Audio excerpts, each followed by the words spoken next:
And welcome back, brothers and sisters. You are tuned to KCAA Radio, 1050 AM, 102.3 FM, 106.5 FM, or on the World Wide Web at kcaaradio.com. This is Viewpoint with Father John, and I am your host, Father John Reid.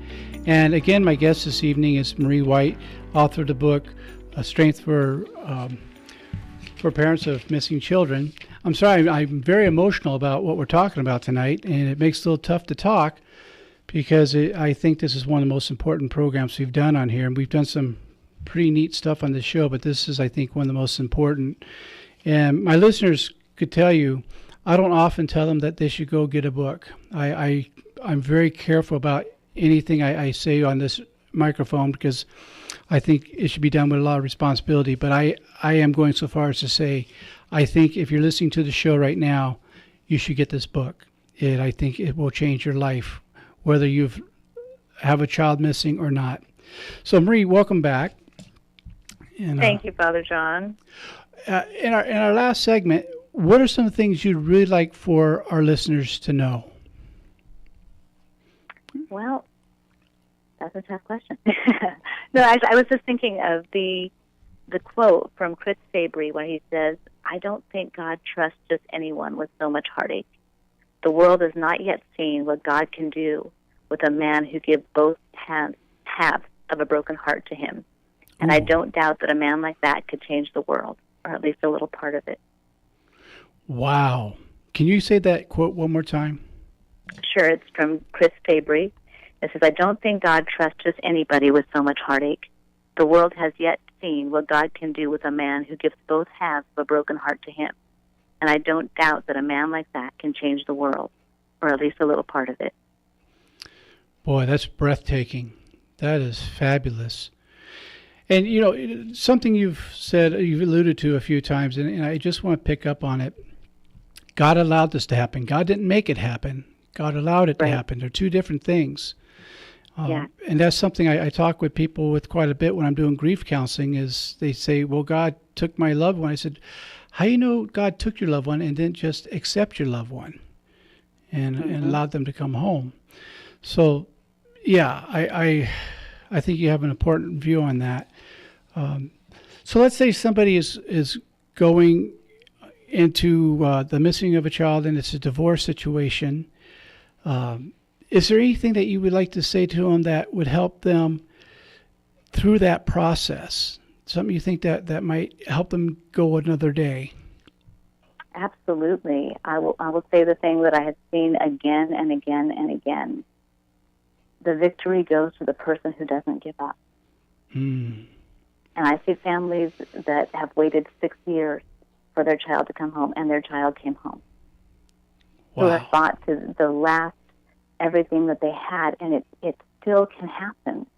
You don't have to give up. You don't have to feel overwhelmed. It's heartbreaking when we see on those Facebook groups when someone says, it's been 2 months, this is too hard, I think I'm going to stop. And there are those of us who've waited years. It's been 4.5 years for us, and I still know that my child's coming home. Yes. The day just hasn't happened yet. And that's where you have to go. And part of that is taking care of yourself. I know we're in a culture right now where everything is like me first and take care of yourself, but I mean for real. Because when we're going through something like this, we're thinking of 24/7 being on the computer looking at missing persons things and how to find people and that sort of thing. And you can drive yourself crazy. So the best thing you can do for your child is to take care of yourself. And there are some simple, inexpensive ways to do that. Because when you have a missing child of any kind, money is tight.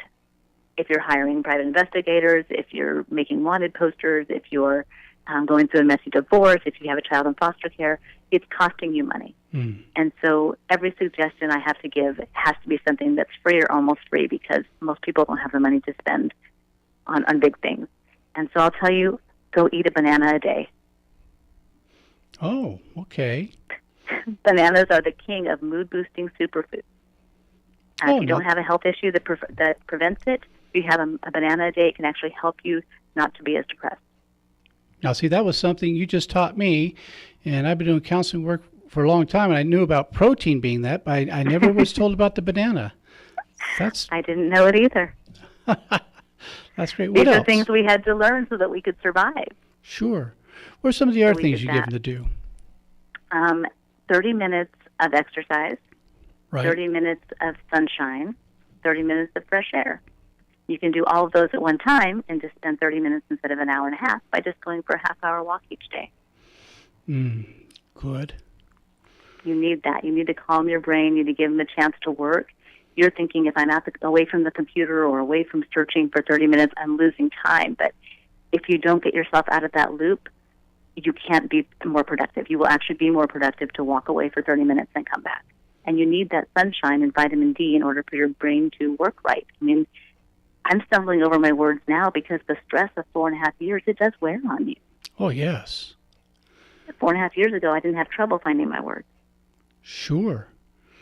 Well, one of the things that I had to do with this woman I talked about at the beginning of the show was actually make a checklist or sort of a schedule to eat, to do the dishes, to vacuum, to go out and exercise, as you said.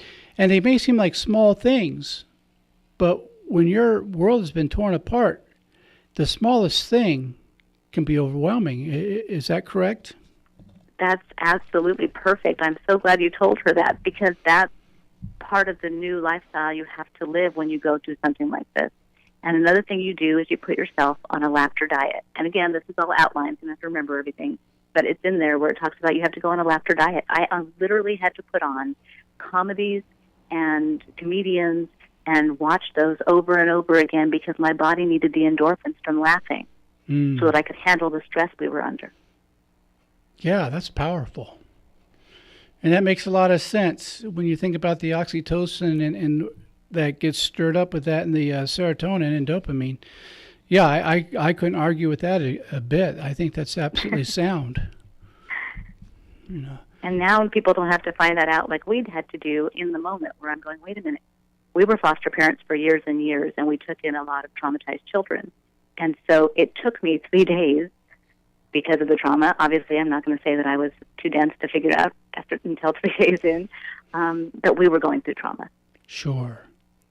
When you're in the moment, you just don't realize that's what you're dealing with. And after that point, I was like, oh, that's why I can't eat anything. That's why I can't think straight. That's why I can't sleep. Like, I needed to realize that so that I could fix it.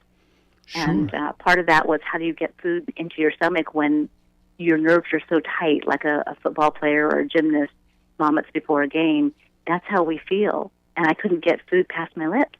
Right. So I had to learn how to get things like liquid yogurt or soups that I could chug really quickly. If I can get them past the lips, I could do it okay. Yes. Well, and it's a little bit like Elizabeth Kubler-Ross's steps of grief. The bargaining, the denial, the anger, the depression, the numbness. Absolutely. And I'm guessing you're familiar with Grief Share? Yes. But and go ahead so and talk about that. Well, just that they talk about in that how that would be really nice if that was the way it all worked. If it went in a nice little linear pattern, and that's what you go through, but it's this tangled web. Yes. You go through denial, and then it pops back up again later on, and these emotions keep coming. And so they're going to come in random, weird ways, leaning over to pick up something, and all of a sudden tears are falling on the floor. You didn't even know you were going to cry. Right. Well, and when it's the loss of a relationship or a death, what we tell people, and I do workshops on this, is that there's no such thing as normal grief. We're all going to experience this in our own way, but there's some commonality. And one of the common things is common grief is 3 to 5 years. It's not a few months. And during that first year, you go through a lot of first birthdays, holidays, anniversaries. And if you can give yourself the luxury of time and to take a moment to breathe and just look where your feet are.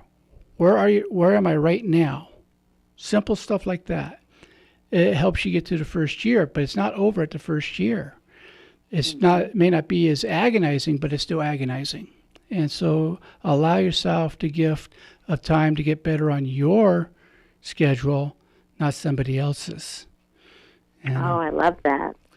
And I think with what you're talking about, and you're a much greater expert on this than I am, and I freely admit that, it sounds like some of what you're saying goes hand in hand with that you allow each person to experience it in the way that they're experiencing it, and offering them support in the way that they need it. Would that be a correct statement? Absolutely. And the best we can, too, because, and I preface the book with that. A lot of people, a lot of publishers wanted the book to start out, wanted the cover to be a crying child, wanted the beginning to be, telling the story. And I was like, that's not what we need. Right. When we're going through this, I'm writing this for people like us. I know exactly what we need, and we don't need to be brought down by seeing that cover, and we don't need to be brought down by that story. We need to have somebody say, hey, I've lived this. I'm still living it, and I'm still here. Take my hand, and come on, we'll do it together. Yes. Well, that's that gift of hope we were talking about. Yes. And just the idea of not having to walk through it totally alone, I think is so important. I think one of the worst things people say to one another who have not gone through this is to say, I know how you feel. Well, I don't know how you feel. I care about how you feel. But you're the one who's gone through this. I haven't. And so to me, it's important for me to honor the fact that you have an experience that I don't have, but that doesn't stop me from caring immensely, and I mean that sincerely, about what you're going through. Oh, thank you. And I know it's hard. That's why I said it's not, no one's going to say the right thing all the time. Even when they say loving and wonderful things, if you're in a bad place that day, it's still going to hurt you. Oh, yeah. And so I don't want people to feel like they can't reach out and help their friends and they can't comfort them because they're afraid of saying something wrong. You're going to say something wrong, and hopefully they'll still love you anyway. Sure. And I think you said the important part there, couched with love, and that the motive is love. And sometimes it is hard to be there, and you, because sometimes out of frustration you just want to say, well, feel better, will you? Right. That'd be great, thanks. Yeah. I'd love to do that. Let me put that on my to-do list. Yeah, exactly. And it doesn't quite work like that. Yeah, exactly. Well, some of my counseling clients will say, gosh, I'm a mess. I'll say, yes. Yes. Be a mess. Yes, exactly. Oh, my goodness. And it's an amazing life we all have, and we all have hardships. I mean, look at, John wrote part of the New Testament while he was in prison. Paul wrote tons of the New Testament while he was in prison. Yes. Just because you're in prison, whether it's a real one or it's a one for your mind where you just feel trapped by your circumstances, you can still do amazing things. I have a lot of friends who are inmate authors, and some of them who did the crime, some of them who didn't, and was doing time innocently for something someone else had done. And they've done some of the most powerful writing there, talking about true inner freedom in these circumstances. And, yes. So it's well, you're a wonderful person, a wonderful author, and I am so thrilled that my listeners have gotten to hear you. I'm not thrilled for your circumstance, so please don't take that in a misguided way. I realize when I say it. No, not at all. There's one of those moments where you say something and you realize how it sounded afterwards. No. I'm grateful that through this, you've allowed God to work through you to reach out to others, to be the arms of Jesus, to help bring comfort, and also to allow people to be right where they are and know that that's okay. Very powerful message you have. You certainly are a wonderful servant of God. And I thank you for that. Thank you. And well, I'd like to give a gift to you and to your listeners. They can go onto my website, which is mariewhite, I like the color, author.com. And I actually have a book for free on there called Changing Your Life in Just 10 Days, Creating the Life You Were Always Meant to Live. Oh, fantastic. Now, did you include that in the email you sent me, that address? I believe so. Okay. Well, if Yeah. not, if you send it to me, I will put it on the show website as well, so people can go to viewpointwithfatherjohn.com and see it listed there in case you didn't have a pencil to write it down when we gave that. Because one of these days there's going to be a miracle, and our child's going to come home, and I'm going to post it all over that website. Now, I know you probably have a million people saying this, and I mean it with every bit as much as one human being can care for another. I hope, since you know how to be in touch with me, that you'll send me an email or something. Let me know. Because if it's okay, your family, including your child, is on my prayer list for all of God's love and blessings. Absolutely. I will definitely let you know when that day comes. It's coming. Well, I appreciate that. Well, thank you for being on the show tonight. And again, to my listeners, this is Marie White, author of Strength for Parents of Missing Children. Please go to wherever your book source is. Get a copy of this book. Whatever you're going through, my experience has been on just what I've read of it will really help you a great deal. And I hope you'll come back again and be a guest at another time and up in a few months. I would love to. Thank you, John. Thank you. Well, God bless. And thank you on behalf of my listeners. Well, ladies and gentlemen, just a few things before we come to the end of this. As some of you know, I've had a guest a few times by the name of Dr. John Smith, who's become a good friend, and I thought you might like to know we're putting together some workshops, and some are going to be on male spirituality and male initiation, going from being a boy to a man, and developing that. And so I'll be giving you more information on this as time goes on.